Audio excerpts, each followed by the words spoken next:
Why do schizophrenics hear voices? I didn't hear any voices, so I may not have schizophrenia. On language hallucination and the self-non-self distinction. If you talk to God, you are praying. If God talks to you, you have schizophrenia.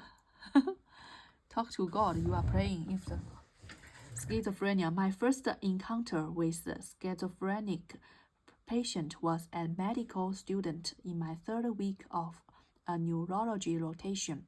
The attending neurologist and I were called to consult on psychiatric inpatient who had just had a seizure. Have you taken psychiatry yet? The doctor asked. I hadn't. The neurologist insisted that it would be a valuable educational experience for me to see the patient on my own, listen to his story and medical history, and report back. So I headed alone to the psych ward through the 2 sets of remote activated mental doors and into room when I met Brandon, a paranoid schizophrenic who suffered from frequent auditory hallucinations. At 28 years old, Brandon was a graduate of Coronary University with a degree in history, but had been unemployed for years afterward. He had a fresh-looking, boyish face and floppy brown hair, and a look that conflicted with the disturbing history I had read in his chart. When first hospitalized 3 weeks earlier, Brandon repeatedly chased down staff members and yanked their earlobes. He said he was trying to shake out their spine recorders. In the short time he had been on the ward, he threatened to attack his nurse twice, once with a pen and once with a pair of tweezers, claiming that he was an FBI agent sent to do the work of Satan. Before his seizure that morning, he had been ranting that nurse staff was making him crazy and that they were putting the angry thoughts in his head to make him look bad. After getting the information I needed about his seizure, I asked Brandon about his hallucinations. Do you ever hear voices in your head? All the time. Usually I hear him when I'm alone, but sometimes he talks to me at other times. It gets better when I scream at him to shut up. Sometimes he can't speak if I interrupt him. What do you mean by him? Jared. He's such an asshole. He works for the FBI. He spies on me all the time. He knows everything. It happened when I was a kid. When he put the spy chip in my brain. But the doctors here say that they don't see it in their brain scans. What kind of things does he tell you? He says I'm weak and stupid, calls me a coward, tells me I should get the hell out of the shithole. He tells me to find my gun. I gotta find my gun and pull the trigger. To himself, I told you, they confiscated it. I'll never get it back. Stop bothering me. Can you hear him now? Yes. What's he saying? He's talking about you. What's he saying about you? So he is to himself. I told you they confiscated you. I'll never get it back. Stop bothering me. What's talking about you? The devil. He sees the devil in your eyes. They all seemed like a good time to end the interview. Some schizophrenics display disorganized thinking, meaning that they need to make strange connections between ideas. In the movie A Beautiful Mind, Russell Covey played the mathematician John Nash. I'm not the John Nash. Brandon not only claims to hear a voice in his head but communicates with it. He and the visible Jared often have arguments, one of which I briefly witnessed. However, convincing that experience might be for Brandon, it would be seen unlikely that he's actually hearing voices through the process of sound waves detected by her eardrums. Okay. Whispers from the microphone. This phenomenon is called subvocal speech, and it happens all the time. The brain processes all language, even the private language in our minds, using its distinct linguistic regions and vast neuron pathways that transmit instructions to the muscles of the speech.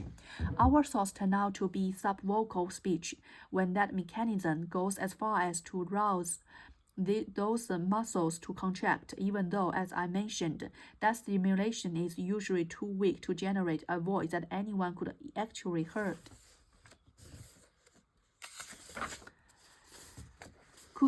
Gould decided to look for an answer in one of his patients, whom we will call Lisa, a 40 woman whose paranoid schizophrenia and set of symptoms.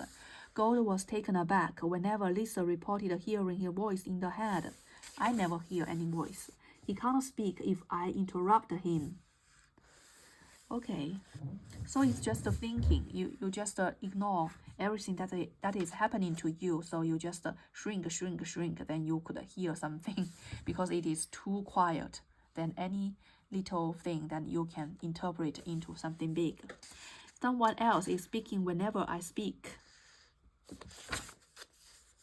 It appears that schizophrenic patients not only have trouble recognizing their own voice, but also tend to attribute those voices to an external source. That is altruism, right? How are people similar to electric fish? The more electric fish, the more real is a freshwater species native to the rivers of Africa that has a unique way of communicating electricity.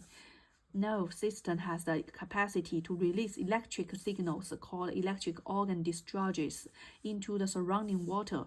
These signals are like electric fields that project out in all directions simultaneously. For navigational purposes, the fish can fire an EOD at its surroundings like a flash of lightning, waiting for a rebound of nearby obstacles, and then detect the returned signal using specialized electroreceptors. This allows the mirror to create a primitive map of its surroundings, much like that created by a bat detecting sound waves. That's very interesting, very clever. This can be heard. So when I was in a cave that I can't hear, then I can't see anything, then I can just speak. Whoa. Then I can see, oh, how far? Am I in a valley or am I yeah, to just recognize the echo. The electric charge isn't a targeted linear signal, just like a laser. It's an electric field that balloons outwards in all directions. The signal can be detected by any electroreceptors in range, including those of the fish that send the EOD to begin with. So the question arises, how do the mirror distinguish between signals sent by other fish and others they send out themselves? I think that's very easy. Bell stimulated what happens when the mirror receives. That's very easy. I can recognize my voice. The upside-down signal, known as the coronary discharge, and is part of the crucial neuron system that allows the mirror to distinguish between self-generated and external generated electrical impulses. Here's how it works. Whenever the fish's brain sends a command to fire an electrical discharge, it sends a copy of that signal to the sensory system. Yeah, that's a sender. When we say something, we hear it already, which is responsible for detecting electricity. The copy notifies the sensory system of the command that was just sent out. This process is similar to that of a CEO sending out an email to her staff. He sends a message about a future product line to her product development department, but also CC's marketing. CC is a sensory system that knows as to anticipate the imminent signal as well. Once it received this copy of the command, the sensory system makes a prediction of what sensory input to expect. That's where the coronary discharge comes in. It is the predicted sensory experience that the fish will have. While the electricity reaches the receptors. So to recap, the fish decides to fire an electric pulse. It sends out 2 copies of the command. One goes to the electric organ saying, fire away, while the other goes to the sensory system say, fly. We are flying, we are firing a signal, please ignore, it's just us. Fire away, fire away. Electric organ, while the other go to the sensory supply before the signal is fired, quickly makes a prediction of what the signal will look like. The prediction is called the coronary discharge. By anticipating what the signal will be like, the fish is ready to recognize when it arrives. Now that recap, when the fish decided to fire an electric pulse, it sends 2 copies of the command. One goes to the electric organ saying, fire away, electric organ, fire away, while the other goes to the sensory systems, fly, we are flying, FYI, flying a signal, which please ignore, it's just us. So right before the signal is flied, the sensory system quickly makes a prediction of what the signal will look like. The prediction is called the coronary discharge. By anticipating what the signal will be like, is ready to recognize. I think that's very easy. Coronary discharge system is designed for matching experience to expectations. This system is not unique. I think that's very common. As it becoming increasingly clear, the coronary discharge has yet another application, and in our discussion is the most important one of all, the recognition of our own voice. So what if that system were broken? Suppose that we encountered an electric fish that had a defect in its coronary discharge pathway. The fish fires its electric signal normally and generates the coronary discharges as usual, but when attempting to match the actual sensory feedback to the prediction, it makes a mistake. Instead of detecting the 2 signals match, it determines that they do not. In short, it returns okay. So there's something wrong with it. So you will mistake your own voice to someone else's. Schizophrenia patients similarly had no problem identifying the alien voice as alien. Discharge, a defect in coronary discharge system prevents from the if this system breakdown, it is very hard to find a replacement, right? Can the deaf hear voices in their heads? I think so. A disorder of self-monitoring. A British rock band. I don't have that problem. One of the more mysterious delusions that schizophrenics may experience that of thought insertion. Patients believe that their own thoughts do not belong to them and were someone planted in their minds by a foreign source. I don't have that problem. Why can't we tickle yourself? We will know about the mystery of why we can't tickle ourselves. If schizophrenia is a problem of self-recognition, as we have said, then the question arises, can schizophrenics tickle themselves? Okay, must can. When intact, the brain's unconscious architecture provides a scheme with which we distinguish the product of our own minds from those of the outside world. It is recognition of the separation that allows us to be individuals who interact with the world, yet is distinct from it. It endows us with a crucial distinction, the foundation upon which our sense of self and the likelihood is built.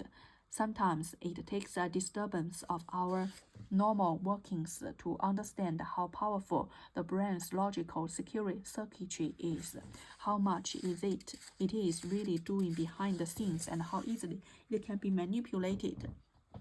But what if that manipulation were not caused by a simple circuit misfiring, but rather the result of a deliberate scheme?